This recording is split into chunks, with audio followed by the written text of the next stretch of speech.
So, like I said, this episode is brought to you by the letter E. Now, with that said, PBS. That was great. Oh, Yeah, nice, bro. yeah, that was Nice. awesome. That was Awesome. great. Superb transition. Zoom out here, brother. Y'all That was don't have awesome. to stop doing that. That was awesome. That was great. The audience don't like when y'all do that. They don't like when y'all harp on my transition. The audience, or you? No, the audience. Okay, okay. I've heard from multiple people. Why don't they just let you talk? I'm just saying. See how we got out the groove. But I appreciate y'all. We good. We do this. PBS has shut down after 58 years. Thoughts, questions, concerns, takes. Wishbone could have saved them. If they'd have kept Wishbone up, I think that would have worked. Oh, we're not gonna be serious about this topic. No, PBS. I mean, I feel like it's very, very sad. I learned a lot, as a child. What'd you learn? My ABC. No, just kidding. No, I mean, I just overall, like, just a lot of the shows that they had were geared towards learning, and a lot of stuff now. I mean, I don't have any children, but from the things that I've heard from my friends who do have children, a lot of the shows that are out are not as educational, and some of them you actually got to watch and vet because they're not always as what you think they are. So I don't know. I think it's just sad that they're. I do too, man. I agree with you, man. Because Zoom, Cyber Chase, it was so many different shows that came on PBS. Like after school, you coming home from school and everything else, like, and you get to continue learning by watching either a cartoon or doing an activity. Whether it be geared to like STEM, science, technology, engineering, mathematics, with Zoom and stuff like that. But it gave you the ability, to challenge yourself and just actually watch TV at the same time and learn from it. And I think that is like super dope. And then of course you had Sesame Street. Are you kidding me? Yeah. So I like all it with in all seriousness, right? Like that is sad to see. But I kind of saw the writing on the wall when Warner Brothers bought Sesame Street out from under PBS, and that was like their biggest thing that kept them going. It was the most interaction that they got from the channel. Right. Like you touched on it. Kid shows today are more about like hitting kids with dopamine instead of engaging with them. So there's not a lot of interactive shows or things that you could do. Like I said it as a joke, but Wishbone was one of my favorite shows. It gave me that, and Reading Rainbow gave me a love for reading. You know what I mean?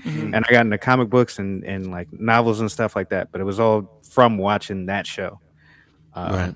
And now it's not set up like that. It's more about bright colors and flashing lights in order to get your kid to not be a nuisance to you as you do adult things instead of teaching them things. Right. Yeah. It acts as a babysitter. Yeah. I mean, Reading Rainbow was my favorite show. I'm dyslexic, so for me, it was something that encouraged me to continue, even though it was and it's still very difficult for me. It was very encouraging to continue to try. You don't have that anymore. Right. And then Mr. Rogers was taking you on adventures to different places of how it's made. That's really why I got into like engineering and stuff like that. Being able to see and establish different manufacturing companies and stuff like that, and seeing how things are actually designed, made, and everything else, like catapulted something that was huge within my life. You know what I'm saying? Like that, even though you don't think about it at the moment, I'm like, daggone it. That was something that I really took in, and I became a manufacturing engineer myself, and being able to be like one of those individuals that do videos of how things are made.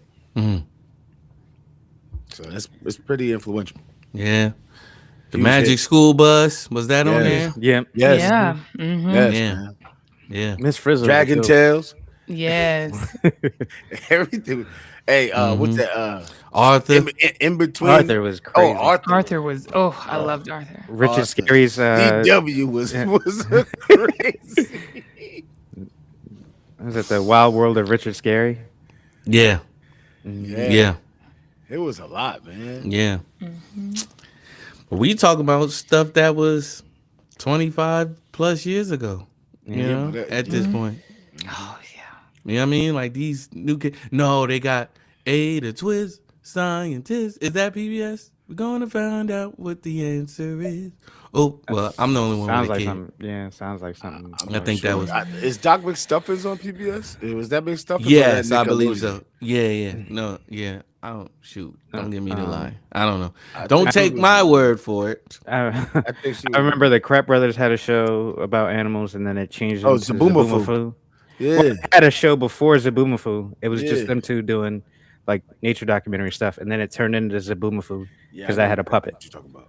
Yeah. Mhm. I watched PBS because my grandfather ain't had no cable. Hey, yeah, if you ain't got no cable, PBS gonna be You know what I mean? on. Whenever we would go to Philly, I'm like, Absolutely. I Wasn't- guess. Wasn't Bill Nye on PBS too? Yep. I believe so Mhm. because Yeah. that's the only time I watched it. That was Bill that was Nye, the the show. science guy. Bill.